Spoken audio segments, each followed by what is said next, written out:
তাহলে hit capacity কিন্তু মাসের সাথে ডিরেক্টলি প্রপোর্শনাল, মানে মাসের উপরে কিন্তু ডিপেন্ড করছে। এইবারে একটা জিনিস, এই যে স্পেসিফিক হিট ক্যাপাসিটি, এই স্পেসিফিক হিট ক্যাপাসিটি কিন্তু মাসের উপরে ডিপেন্ড করে না। এবার অনেকের ডাউট আসতে পারে যে দাদা ফর্মুলাতে তো রয়েছে যদি মাস কমাই স্পেসিফিক হিট ক্যাপাসিটি বাড়বে, মাস বাড়ালে স্পেসিফিক হিট ক্যাপাসিটি কমে যাবে। দেখো একটা কথা বলি, ফর্মুলায় আছে বলেই যে মাসের উপরে ডিপেন্ড করবে তা কিন্তু নয়, তা কিন্তু নয়। কেন বোঝাই?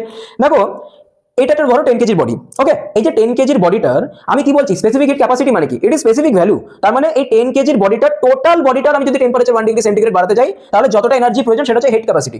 বাট আমি বলছি এই 10 কেজির বডিটার ইউনিট মাস মানে আমি ধরে নিচ্ছি 1 কেজি, ওকে। তাহলে এই 1 কেজি এই মাসটার মানে টেম্পারেচার 1 ডিগ্রি সেন্টিগ্রেড বাড়াতে আমাকে যতটা হিট দিতে হবে সেটা তো ফিক্সড। কি বললাম বোঝা গেল না? ধরো তোমার ক্লাসে 10 জন স্টুডেন্ট আছে, কি বললাম বোঝা গেল? একটা স্টুডেন্টের জন্য একটা করে বুক অ্যালট করা হয়েছে, ওকে। মনে করো স্কুল থেকে গল্পের বই বিলি করা হচ্ছে, পার স্টুডেন্ট একটা করে বই পাওয়া যাবে, ঠিক আছে, পার স্টুডেন্টের জন্য একটা করে বই। তাহলে একটা স্টুডেন্ট কটা বই পাবে? একটা বই পাবে। তাহলে 10টা স্টুডেন্ট কটা বই পাবে? 10টা বই পাবে। তাহলে দেখো স্টুডেন্টসের নাম্বার বাড়লো, নাম্বার অফ বুকস কিন্তু বেড়ে গেল, রাইট? বাট পার স্টুডেন্ট কিন্তু বুক কিন্তু ইনক্রিজ হলো না কিন্তু। কি বললাম বোঝা গেল? পার স্টুডেন্টের যে বুক, তাহলে বুক পার স্টুডেন্ট সেটা কিন্তু ইনক্রিজ হলো না। এখন ভাবো স্টুডেন্ট যদি 10 থেকে 20 হয়ে যায় বা 30 বা 40 হয়ে যায়, বুকসের নাম্বার বাড়বে। মানে আমি এটাই বলতে চাইছি স্টুডেন্টের নাম্বার যত বাড়বে নাম্বার অফ বুকস তত বাড়বে, obviously. But per student per head number of books কিন্তু সেই সিমিলারই থাকবে, একটা করেই বই দেওয়া হবে। কি বললাম বোঝা গেল?